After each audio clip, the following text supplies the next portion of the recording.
Est-ce que tu peux me dire la mission du collectif alimentaire? Oui, la mission, c'est de veiller à la sécurité alimentaire sur le territoire de Saint-Siméon à Port-Daniel.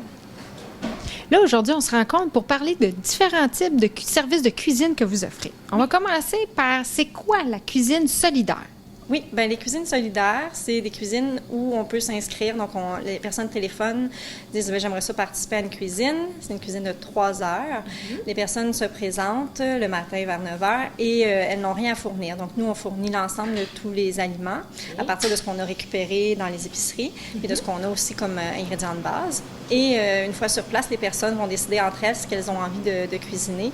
Elles vont repartir, elles vont se séparer les plats qu'elles auront préparés ensemble à la maison.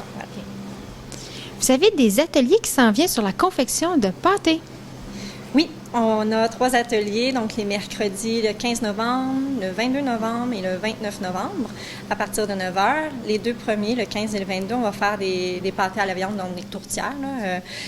Puis ensuite, le dernier, le 29 novembre, ça sera des pâtés à la dinde. Donc, c'est un peu pour que les personnes puissent explorer comment confectionner la pâte déjà, puis après ça, le mélange, puis repartir après ça avec ce qu'on a cuisiné pour les fêtes. Puis il y a une partie aussi, le surplus, qui va pouvoir aller dans les dépannages alimentaires par la suite. Pour le temps des fêtes, allez-vous faire un atelier spécial? Oui, mais à part les pâtés, pour décembre, notre dernière date, c'est le 6, c'est aussi un mercredi, à partir de 9 h. Puis là, ça va être des petites pâtisseries, là, des desserts de Noël là, thématiques. Tu peux-tu me parler de la soupe communautaire? Oui, bien à chaque jeudi, le dernier jeudi de chaque mois, on a une soupe communautaire. Donc, à partir de 11h30 jusqu'à 1h, les personnes sont les bienvenues pour venir manger une de nos 2 soupes ou même goûter aux 2. Donc, il y en a toujours une végétarienne, puis une autre qui contient de la viande. La soupe, c'est tout le monde qui est le bienvenu, puis c'est gratuit, contribution volontaire s'il y en a qui tiennent à contribuer pour des sous. Puis maintenant, là, depuis octobre, on fait également une causerie après la soupe. Donc, à partir d'1 heure, on invite les gens à parler de sujets précis. Puis là, celle de novembre, donc le 30 novembre, on va parler des préjugés auxquels font face les personnes en situation de pauvreté. Et cette causerie-là sera animée par 2 intervenantes, dont Marie-Christie Garot de Représentation et Louise Gallien de Droit devant. Puis la causerie, donc, ça va commencer par une petite présentation pour démystifier les préjugés, puis ensuite faire un réel portrait de c'est quoi vivre dans la pauvreté. Tu peux-tu me parler de la cuisine collective? Oui, pour faire une différence entre les cuisines collectives et les cuisines solidaires. Donc, on parlait tantôt des cuisines solidaires, qui, elles, c'est des groupes qui vont varier d'une fois à l'autre, puis c'est sur inscription.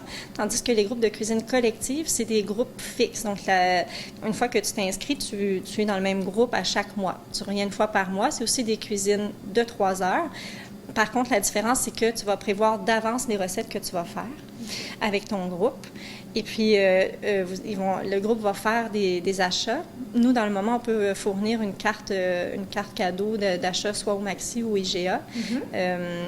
Sinon, ce qui dépasse le montant qu'on a pu offrir aux personnes, mais elles vont se séparer les coûts entre elles. On a aussi un fonds de cuisine qui contient de la farine, du sucre, des épices, un tas de trucs secs qui permettent de réduire la facture également. Pourquoi on voudrait participer à une cuisine collective? C'est un peu un sentiment d'appartenance au groupe. Tu peux te fier sur tes coéquipières.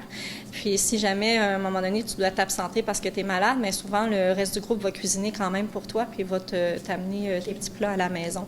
Donc, c'est une stabilité plutôt que les cuisines solidaires. C'est plus flexible parce que c'est pas les mêmes personnes. Par contre, il n'y a pas le même sentiment d'appartenance au groupe. Le collectif alimentaire s'est associé avec d'autres organismes de la région pour la Guignolée cette année. Peux-tu m'en glisser un mot?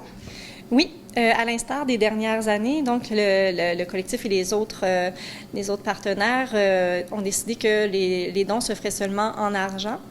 On a 2 façons de récolter les dons. C'est soit en ligne, ou bien les personnes qui ne pourraient pas le faire en ligne puis voudraient donner des chèques peuvent les faire au collectif alimentaire directement. Quand tu fais ton don en ligne, tu reçois un reçu sur le champ. Si tu fais un don par chèque au collectif, le reçu reviendra après les fêtes. Les dons aussi seront récoltés jusqu'au 13 décembre maximum. Et puis, ce pourquoi c'est en argent, c'est que par la suite, dépendamment du montant qui sera amassé, mais on va faire des achats pour des cartes cadeaux dans l'épicerie pour redistribuer aux personnes au lieu d'avoir un panier d'aliments. Puis si les gens veulent s'inscrire à une de vos services de cuisine, c'est où la meilleure place pour le faire? Par téléphone, au 88 752 5010. On peut aussi le faire via courriel. Nous, on envoie des infolettres, puis chacune des activités qui sont prévues se retrouve dans l'infolettre, puis la personne peut cliquer directement pour s'inscrire.